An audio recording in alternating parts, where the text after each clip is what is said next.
Bienvenidos, vamos a desarrollar ahora la unidad número 2 acerca del orden público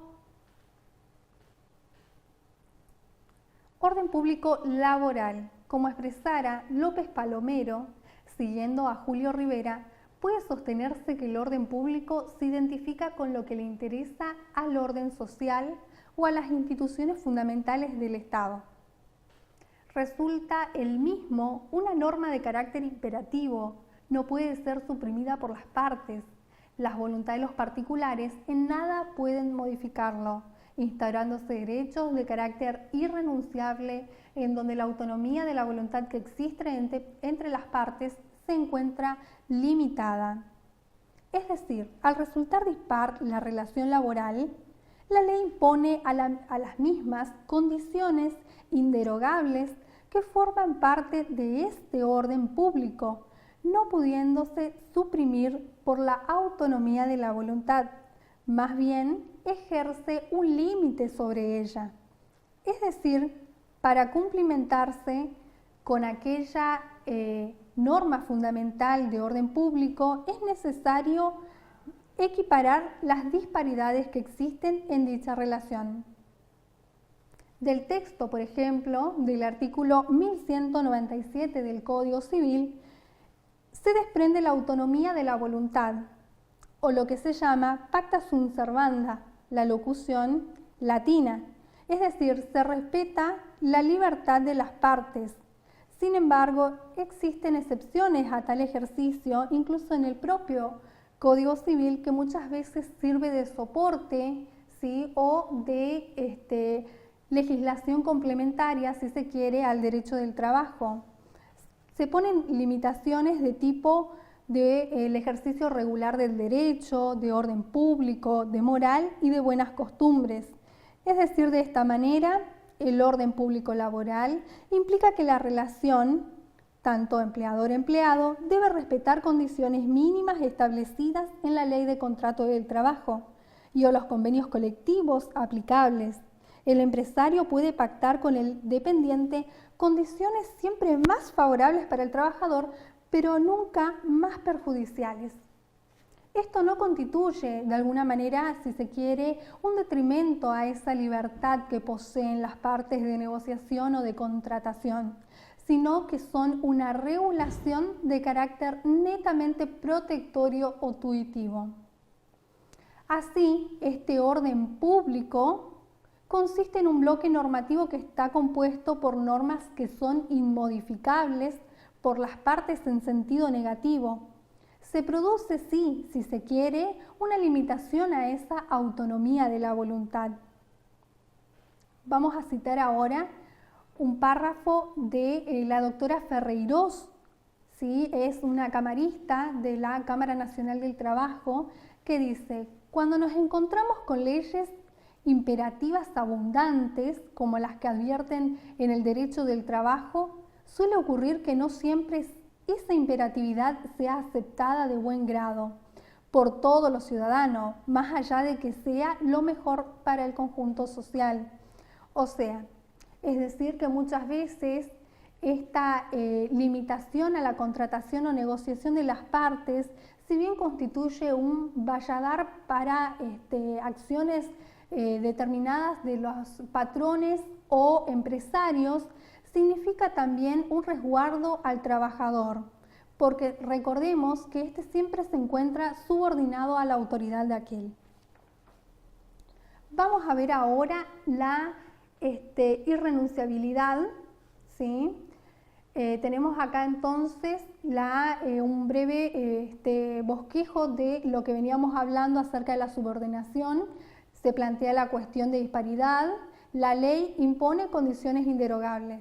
Esto es al solo efecto de equiparar disparidades.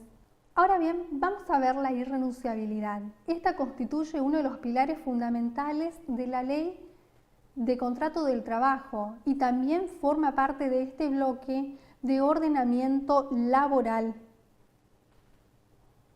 El artículo 66 dice: el empleador está facultado para introducir todos aquellos cambios relativos a las formas de las modalidades de la prestación del trabajo, en tanto esos cambios no importen un ejercicio irrazonable de esa facultad, ni alteren modalidades esenciales del contrato, ni causen un perjuicio material y moral al trabajador. Si bien la doctrina usual y mayormente entiende que el artículo 66 de la Ley de Contrato del Trabajo está destinado a ser abarcador de situaciones tales como la modificación o la rebaja de la remuneración o de la categoría en la cual se desempeña un trabajador, entendemos que la voluntad del legislador ha sido más profunda, ¿sí?, en cuanto al proteccionismo que debe reinar, digamos, en la relación laboral. Pues al hacer referencia a la alteración de modalidades esenciales en la prestación y que pueden causar perjuicio moral al trabajador, se nos abre un abanico de infinitas posibilidades. ¿Acaso la modificación de la modalidad de la prestación del trabajo que resulte negativa en cuanto a seguridad o salubridad para el trabajador, poniendo incluso en peligro su salud o su integridad, no resultarían una afección moral para el mismo en cuanto a su dignidad?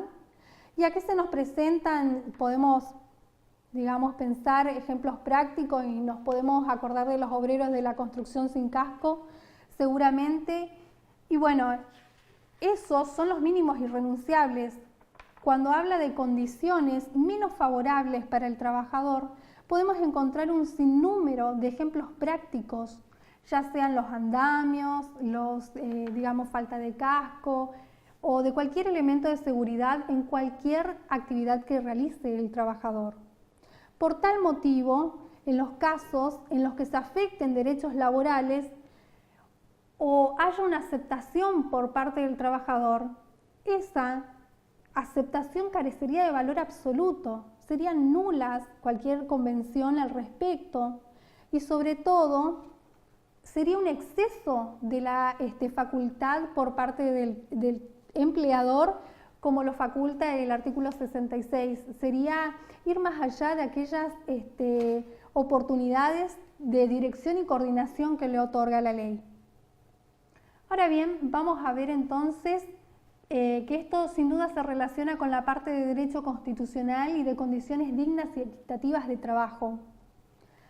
Por su parte, el artículo 14 bis, si bien asigna al trabajador una especial tutela, asegura esas condiciones dignas y equitativas de labor, tales como la jornada limitada, el descanso, las vacaciones pagas, retribución justa, salario mínimo vital y móvil, igual remuneración por igual tarea, participación en las ganancias de las empresas, control de producción y colaboración en la dirección, protección contra el despido arbitrario, estabilidad del empleo público, organización sindical libre y democrática, reconocida por la simple inscripción en registro especial. Si bien en la primera parte el artículo hace referencia o intenta asegurar de alguna manera derechos de tipo individual del trabajador, considerado especialmente en su dignidad y en ese atributo superior de ser persona, luego el texto constitucional prosigue garantizando a los gremios concertar convenios colectivos de trabajo y pone a disposición herramientas tales como la conciliación, el arbitraje, el derecho de huelga, siempre tendiendo a ampliar el plexo normativo, el abanico de oportunidades para el trabajador. Claro está que toda normativa debe respetar los derechos constitucionales. Evidentemente resulta inequívoco que si se sanciona alguna normativa que no respete o vulnere claramente los mandatos expresos en nuestra Carta Magna, aquellas resultarían inconstitucionales, por contraponerse a la norma básica fundamental, es decir, existirían razones de jerarquía constitucional, tal como lo establece el artículo 31 del texto referenciado. Esto obedece a que todas las leyes del derecho del trabajo deben tener en cuenta una serie de principios básicos en pos de reconocer el equilibrio normativo. Vamos a ver ahora los tratados internacionales. Son aquellos que nuestra Constitución Nacional ha adoptado mediante el artículo 75, inciso 22 y 24 y ha otorgado jerarquía superior a las leyes, es decir, de todos aquellos tratados internacionales suscriptos o ratificados por nuestro país.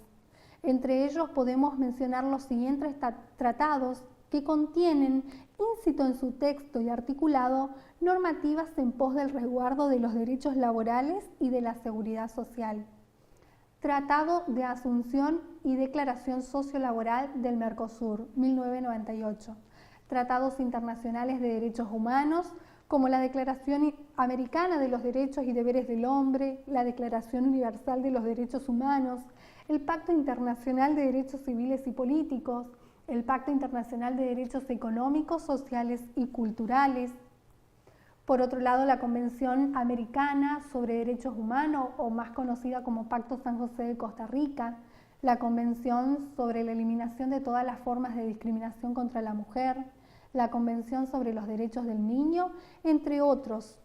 ¿Sí? Esto no es un numerus clausus, sino que a modo ejemplificativo mencionamos los que nos resultaron más importantes. Estos lineamientos internacionales mencionados no resultan otra cosa que la reafirmación misma de la tutela de la que debe gozar el trabajador, entenderse por tal a un hombre completamente libre, pues esta es la base de la que debemos partir. Atrás deben quedar las coacciones del empleador para con el obrero, que no son otra cosa que la misma degradación de la condición humana de la persona.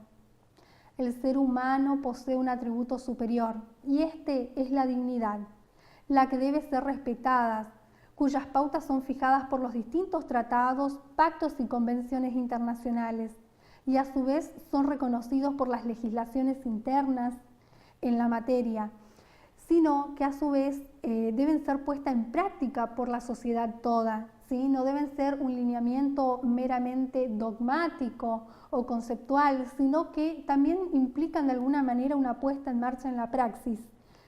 Esto puede darse a través de un proceso de internalización de la legislación y a su vez de la revalorización de la persona humana, reconocer al otro como un ser valioso, plantearse las situaciones siempre desde la alteridad.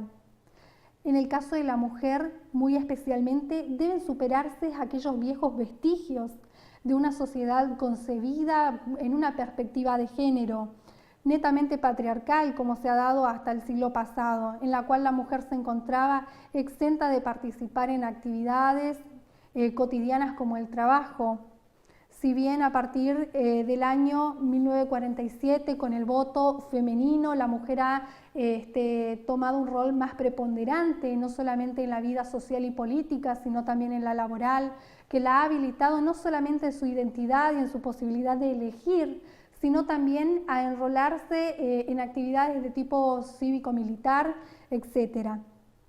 Este gran legado que, si bien muchas mujeres han dejado en lo que fue la última parte del siglo pasado, debe tomarse no solamente como una lucha cotidiana por cada una de nosotras, sino también como un paso más hacia el reconocimiento de derechos fundamentales de igualdad, no solamente jurídicos de los cuales gozamos, sino también de manera diaria en la práctica.